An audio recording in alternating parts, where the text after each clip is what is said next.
हिमालय की शांत तलहटी के बीच बसे प्राचीन कपिलवस्तु साम्राज्य में सिद्धार्थ नाम का एक राजकुमार रहता था। राजा शुद्धोदन और रानी माया के घर जन्मे सिद्धार्थ महानता के लिए किस्मत में थे, जैसा कि उनके जन्म के समय ऋषियों और संतों ने भविष्यवाणी की थी। राज्य उनके आगमन पर खुश हुआ, क्योंकि ऐसा कहा गया था कि वह या तो एक महान राजा बनेगा या एक ऋषि जो दुनिया को ज्ञान देगा।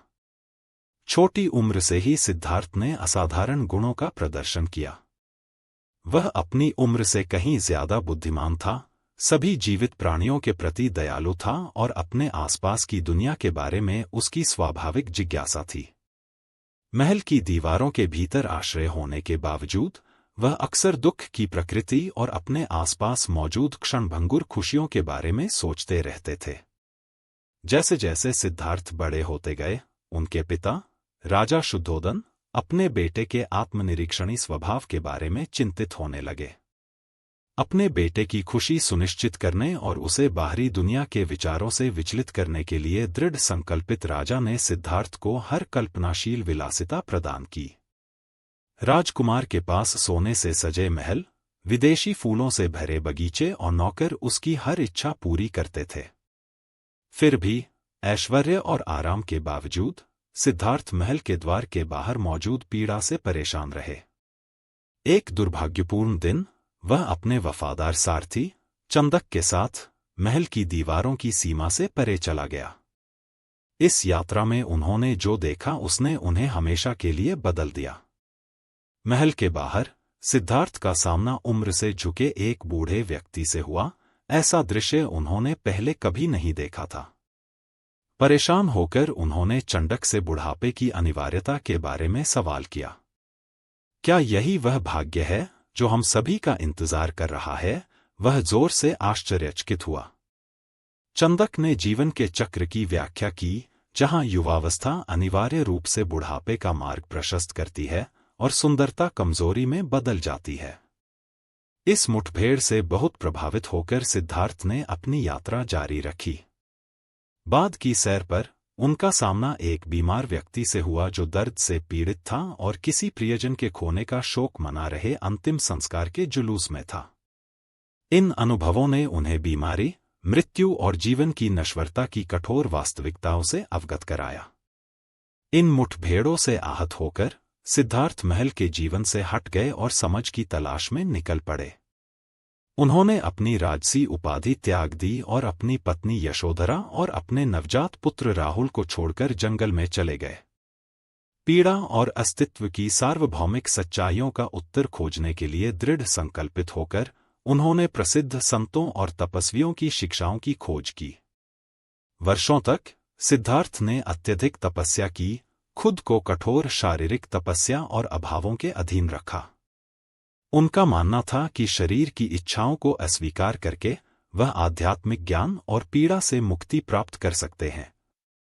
हालांकि अपने कठोर प्रयासों के बावजूद सिद्धार्थ को कोई स्थायी एक दिन भूख से कमजोर और मृत्यु के करीब पहुंचे सिद्धार्थ को अत्यधिक तप की निरर्थकता का एहसास हुआ। उन्होंने सुजाता नाम की एक गांव की लड़की द्वारा दिया गया सादा भोजन स्वीकार कर लिया, जिसने उन्हें जंगल का देवता समझ लिया था। इस पोषण से मजबूत होकर सिद्धार्थ ने मध्यम मार्ग अपनाने का संकल्प लिया, भोग और तप के बीच संयम का मार्ग। निरंजना नदी के तट के पास बोधि वृक्ष के नीचे सिद्धार्थ ने तब तक ध्यान करने की कसम खाई जब तक उन्हें ज्ञान प्राप्त नहीं हो जाता। 39 दिन और रातों तक वे गहरे ध्यान में बैठे रहे और इच्छा, भ्रम और मृत्यु के अवतार मारा द्वारा फैलाए गए प्रलोभनों और विकर्षणों का सामना किया।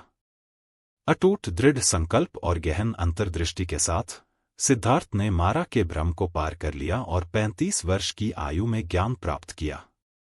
उन्होंने निर्वाण की अवस्था प्राप्त की, 4 आर्य सत्यों को महसूस किया जो बौद्ध धर्म की नींव बनाते हैं: दुख का सत्य, दुख का कारण, दुख का निवारण और दुख के निवारण की ओर ले जाने वाला मार्ग। बुद्ध जागृत व्यक्ति के रूप में सिद्धार्थ ने अपना शेष जीवन अपनी शिक्षाओं को साझा करने और दूसरों को मुक्ति के मार्ग पर मार्गदर्शन करने के लिए समर्पित कर दिया।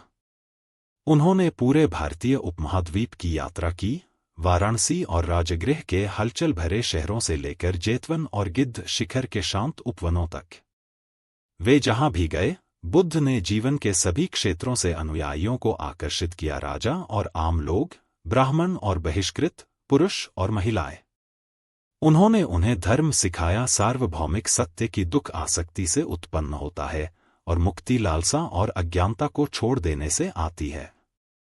त्रिपिटक के रूप में जाने जाने वाले शास्त्रों में संरक्षित बुद्ध की शिक्षाओं ने नैतिक आचरण, मानसिक अनुशासन और ज्ञान पर जोर दिया।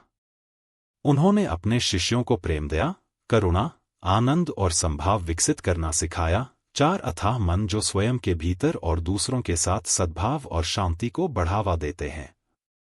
बुद्ध की सबसे प्रिय शिक्षाओं में से एक किसा गौतमी का दृष्टांत है, जो दुख की सार्वभौमिकता और जीवन की नश्वरता को दर्शाता है। किसा गौतमी, एक युवा माँ जिसने अपने इकलौते बच्चे को खो दिया था, ने बुद्ध से मदद मांगी। उन्होंने उसे मृत्यु से अछूते घर से सरसों का बीज लाने का निर्देश दिया। जब किसा गौतमी को मृत्यु की अनिवार्यता का एहसास हुआ, तो उसने बुद्ध की शिक्षाओं में सांत्वना पाई और संघ में शामिल हो गई, भिक्षुओं और भिक्षुणियों का समुदाय जो ज्ञान के मार्ग पर चलने के लिए समर्पित था। अपने पूरे जीवन में बुद्ध ने व्यक्तिगत अनुभव और प्रत्यक्ष अंतर्दृष्टि के महत्व पर जोर दिया। उन्होंने अपने शिष्यों को अपने लिए उनकी शिक्षाओं पर सवाल उठाने, जांच करने और उनका परीक्षण करने के लिए प्रोत्साहित किया।